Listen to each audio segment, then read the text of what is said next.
Parshas Korach. There's a Mishnah, Perkei Avos, 5th parak. It says, Kol machlokas shi l'shem shamayim, sofa liskayim. V'she'enu l'shem shamayim, ein sofa liskayim. A machlokas that's l'shem shamayim will last. A machlokas that's not l'shem shamayim is not going to last. What's the example of machlokas l'shem shamayim? Hilav ha'shamayim. And what's a machlokas shelo l'shem shamayim? Is the machlokas of Korach v'Adaso. So it's a very famous var that they say in explanation of this Mishnah. And I found it today in the Malbim. So the Malbim says it. Malbim says, very strange. When you talk about Hillel and Shammai, you're talking about the two opposing sides. When you talk about Korach v'Adaso, you're only talking about the one side. Right? Says the Malbim, the pshat is, because when you have a machlokas, shelo l'shem shamayim, so there, each one is only interested in himself, right? So therefore, Korach doesn't get along with his cohorts either. Korach wants it for himself. His cohorts want it for themselves.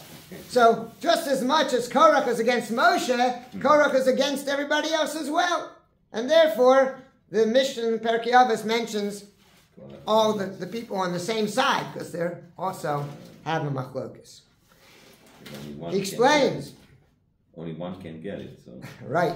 He explains. He says, that's the pshat in the pasuk. Vayikach Korach ben Kahas ben Yitzhar ben Kahas ben Levi. He says, you know what? Korach's argument, Vayikach, is the side of his argument. You know what the side of his argument was? I'm so chashav. I'm the son of Yitzhar ben Kahas ben Levi. I should have the position. The Dasan v'Aviram.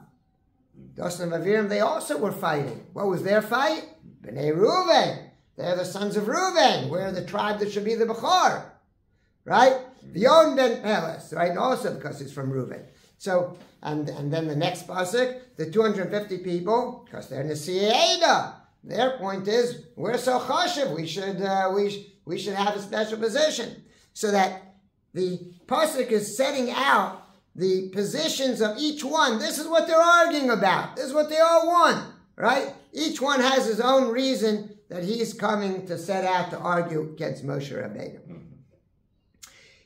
I think that we can take this one step deeper, and we see in history that there are many, many people who, many revolutions where there were people out to destroy the oppressing leadership, and became much more oppressing than their predecessors. You had the bloody French Revolution, right? They took down the king, and then they chopped off everybody else's heads as well, right? Stalin and Lenin, they took down the Tsar, and then murdered tens of millions. They say that Stalin murdered 100 million people, right? They were very nice guys, you know. They really took down the people who were so oppressive. And all the revolutions in South America where they get another strong man and he's as bad and worse than his predecessor. You see this all the time. Why? Because Vayikach, it's shelo l'shem shamayim. How do you know if it's the Shem Shamayim or not? The answer is that the pasuk, and it struck me this morning when I was thinking about it, it doesn't say Vayikchu, Vayikach. He took, right? Singular, me. And the key to it is, he's taking. When there is somebody who goes ahead to destroy that which stands because you want to take, you're not interested in anybody else. You're only interested in taking for yourself. And